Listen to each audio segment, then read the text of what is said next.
નમસ્કાર સમાચાર સાથે હું છું અક્ષય। અમદાવાદના નરોડા જીઆઈડીસીમાં રિએક્ટર વેસલમાં બ્લાસ્ટ થયો છે। કંપનીના રિએક્ટર વેસલમાં બ્લાસ્ટ બાદ આગ લાગી છે। ફાયર બ્રિગેડની 5 જેટલી ગાડીઓ ઘટના સ્થળે છે।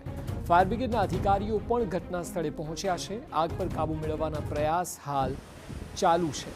જીઆઈડીસીમાં રિએક્ટર વેસલમાં બ્લાસ્ટ થયો છે ત્યારબાદના દ્રશ્યો ટીવી સ્ક્રીન પર કે જ્યાં બ્લાસ્ટ બાદ આગ પણ લાગી છે। ફાયર બ્રિગેડની 5 ગાડી ઘટના સ્થળે ઉપસ્થિત છે। ફાયર બ્રિગેડના અધિકારીઓ પણ સ્થળ પર પહોંચી ચૂક્યા છે અને હાલ યુદ્ધના ધોરણે આગ પર કાબૂ મેળવવાના પ્રયાસ ચાલી રહ્યા છે।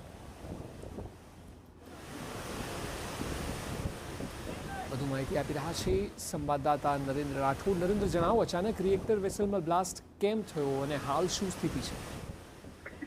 જી, નરોડા જીઆઈડીસીમાં આવેલા ફેક્ટરી છે જ્યાં હાઇડ્રોજન કેમિકલ ત્યાં બનાવવામાં આવતું હતું અને અર્બુદા કાંઠા પાસે આવેલ આ જગ્યા છે જ્યાં રિએક્ટર વેસલમાં બ્લાસ્ટની ઘટના બની છે।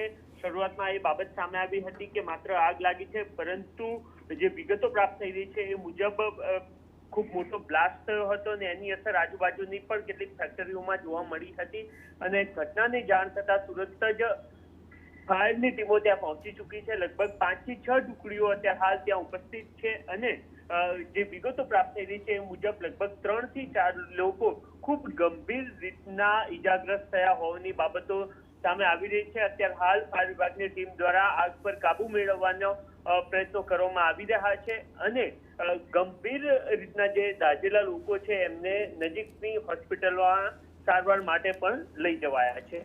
જી બિલકુલ, આભાર નરેન્દ્ર સમગ્ર માહિતી બદલ।